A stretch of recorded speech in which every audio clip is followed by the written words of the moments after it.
testimony of Admiral Kimmel, who was Navy head at Pearl Harbor at the time of the Jap sneak attack. The Admiral, who along with General Short was removed from his command, has this to say.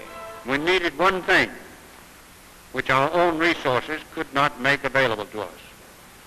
That vital need was the information available in Washington from the intercepted dispatches, which told when and where Japan would probably strike.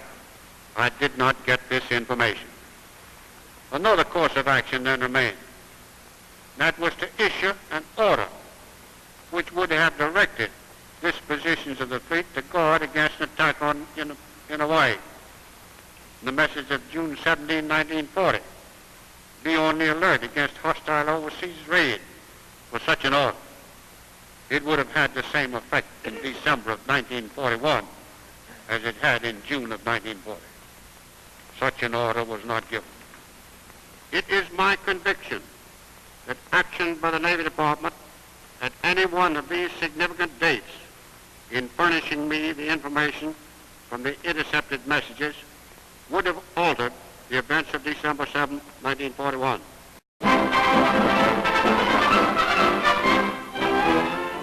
Delegates from all over the world gather in London to open the first assembly of the United Nations organization. Representatives of the peace-loving countries attend a reception prior to the meeting. King George VI is present with British Foreign Secretary Bevan and Secretary of State Burns. The informal gathering strikes a note of harmonious accord as England's Prime Minister Attlee joins the group.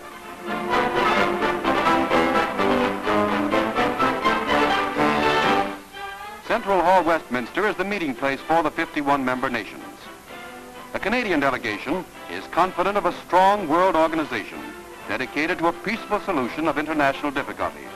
Edward Stettinius confers with the Secretary of State, and Mrs. Eleanor Roosevelt greets a colleague.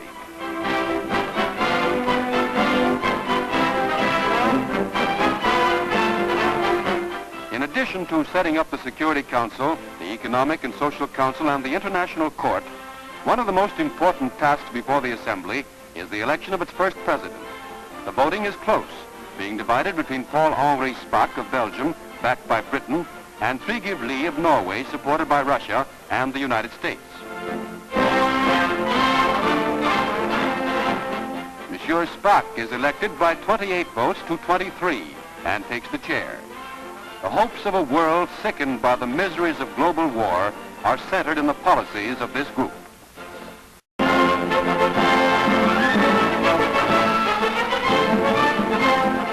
Chief of Staff General Eisenhower speaks on the Army question of the day. How soon will GIs be demobilized and home? Some men who had hoped for discharge by March may have to stay in the Army for 1, 2, or perhaps 3 months longer. That is the worst that can happen. Every man who had any right to expect discharge by June 30th of this year will be home or on his way home by that date. Surely this is not an impossible price we must pay to be worthy of those who gave their lives and to justify the vast treasure which we spent to gain our victory in this dreadful war. My sole purpose, which I am sure you share, is that the Army which did so much to win the victory will be left fit to preserve it. The War Department is determined to reunite every combat veteran with his family at the earliest possible moment and to replace him, where necessary, with a man who has not borne the brunt of the battle. Near Durham, England, another post-war disaster strikes Britain's railways. The fast London-Newcastle Express crashed into a freight train with a cost of 10 lives and many injured. Sleeping coaches are splintered and piled 20 feet high. The death toll was considered miraculously low, considering that the crowded train carried 400 passengers. The wreck was the third to be visited on British railways within a 7-day period.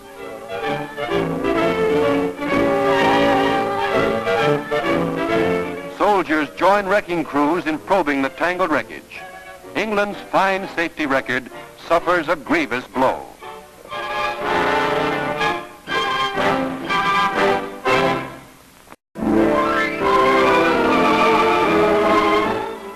Ida LeMay, queen of Miami's 11th annual fishing tournament, is the honor guest as a colorful fleet sets out to sea for the first lap of the 90-day contest, during which 200,000 persons participate.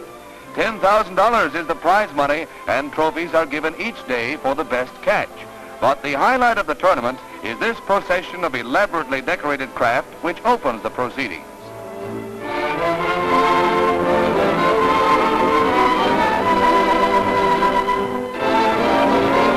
Never pity the poor fish who gets caught in company like this and amidst beauty like this.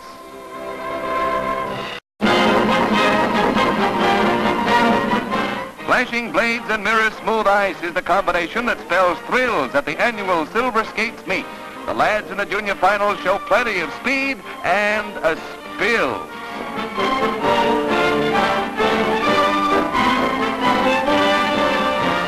It's a nip and tuck race in the final lap, with Fred Esser holding the edge as he skims along to the finish and goes across to cop the title.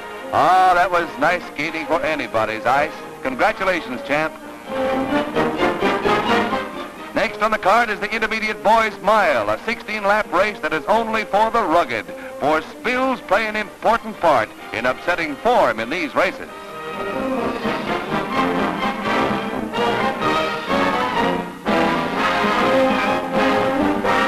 Plenty fall by the wayside, and at the halfway mark, the field is thinned out.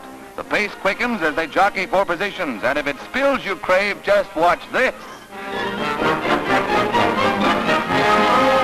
This race is closer than any tonight, with Ray Harrington holding his edge by a whisker. He gets across the finish line a half a stride in front and receives a coveted scroll from General Walter Smith. He has his crown on ice.